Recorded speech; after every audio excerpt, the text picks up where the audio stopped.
तो NetSol technologies ने हाल ही में अपनी 6 माह की फाइनेंशियल रिपोर्ट जारी की है और इस रिपोर्ट में जो नंबर्स हैं ना वो काफ़ी हद तक हैरान करने वाले हैं।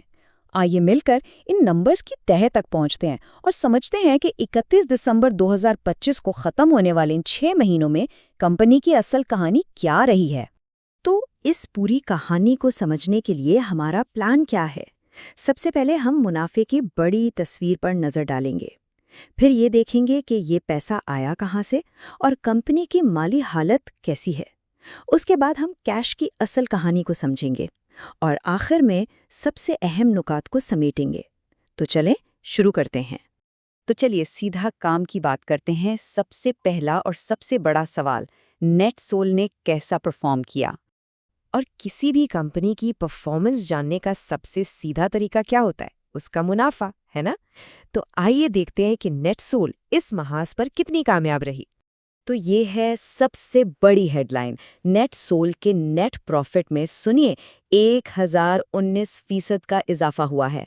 मतलब 2024 में जहां कंपनी ने 64 मिलियन रुपए कमाए थे, वहीं 2025 में ये नंबर 718 मिलियन रुपए से भी ऊपर चला गया। ये तो वाकई एक जबरदस्त जंप है। लेकिन सवाल ये है कि इतना बड़ा मुनाफा आखिर आया कहाँ से? इसको समझने के लिए हमें कंपनी की कमाई और अखराजात को जरा गहराई में देखना होगा। इस जबरदस्त मुनाफे की बुनियाद असल में कंपनी की रेवेन्यू में 37% का ठोस इजाफा है। आप देख सकते हैं कि रेवेन्यू 4.2 अरब रुपए से बढ़कर 5.7 अरब रुपए तक पहुंच गया। लेकिन यहाँ कहानी सिर्फ रेवेन्यू बढ़ने की नहीं है, बल्कि इससे भी दिलचस्प बात यह है कि कंपनी अपने ऑपरेशंस में पहले से कई ज़्यादा एफिशिएंट हो गई। देखिए, कंपनी का जो ग्रॉस प्रॉफिट है वो रेवेन्यू से भी ज़्यादा तेज़ी से बढ़ा है। इसका सीधा सा मतलब ये है कि अब हर सेल पर कंपनी पहले से ज़्यादा पैसा बना रही है। तो ग्रॉस प्रॉफिट इतना अहम क्यों है? क्योंकि ये हमें बताता है कि कंपनी बाकी खर्चे जैसे कि ऑफिस के अखराजात या लोन की अदायगियों को निकालने से पहले अपने असल काम से कितना पैसा कमा रही है। ये उसकी बुनियादी कारकर्दगी का नंबर है। अच्छा, मुनाफा तो कमा लिया, ये तो आधी तस्वीर है। लेकिन क्या कंपनी की बुनियादें भी इतनी ही मजबूत हैं?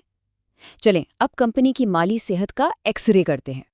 और ये है वो एक्सरे, कंपनी की बैलेंस शीट।